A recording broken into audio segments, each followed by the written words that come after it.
Reflect Tamil Nadu செய்திகளுக்காக செய்தி வாசிப்பவர் பாரதி கண்ணையா. பெங்களூரில் இருந்து அரசு விரைவு பேருந்தில் கடத்தி வரப்பட்ட 1,00,000 ரூபாய் மதிப்பிலான புகையிலை பொருட்கள் பறிமுதல். அரசு விரைவு பேருந்து நடத்துனர் உட்பட 3 பேர் கைது. அரசு விரைவு பேருந்து, லோடு ஆட்டோ ஆகியவற்றை போலீசார் பறிமுதல் செய்து விசாரணை மேற்கொண்டு வருகின்றனர்.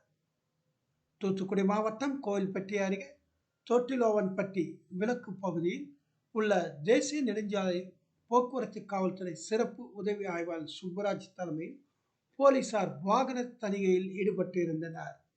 அப்போது பெங்களூரிலிருந்து நெல்லை நோக்கி சென்ற அரசு விரைவு பேருந்து ஒன்று சாலையில் நின்று கொண்டிருந்தது. அதன் அருகே நின்று கொண்டிருந்த லோடு ஆட்டோவில் அரசு விரைவு பேருந்தில் இருந்து ஒரு சில மூட்டைகளை ஏற்றிக் கொண்டிருந்தனர்.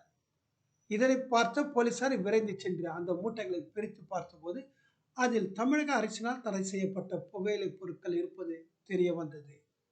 இதனை அடுத்து தடை செய்யப்பட்ட புகையிலை பொருட்கள் இருந்த மூட்டைகள் லோடு ஆட்டோவை கைப்பற்றிய போலீசார் லோடு ஆட்டோ டிரைவர் இளையரசனேந்தல் பகுதியைச் சேர்ந்த அகஸ்டின் ராஜ், அவருடன் வந்த கரிசல் குளத்தைச் சேர்ந்த ராமசுப்பு ஆகியோரிடம் போலீசார் விசாரணை நடத்தி வருகின்றனர்.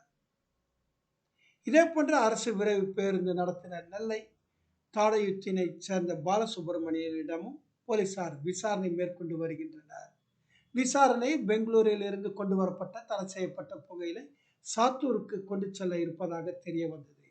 இதனை அடுத்து அகஸ்டின் ராஜ், ராமசுப்பு, அரசு விரைவு பேருந்து நடத்தினர் பாலசுப்ரமணியன் ஆகியோரை கோவில்பட்டி கிழக்கு காவல் நிலைய போலீசார் கைது செய்து விசாரணை மேற்கொண்டு வருகின்றனர். கோவில்பட்டியிலிருந்து எமது சிறப்பு செய்தியாளர் சிவராமலிங்கம்.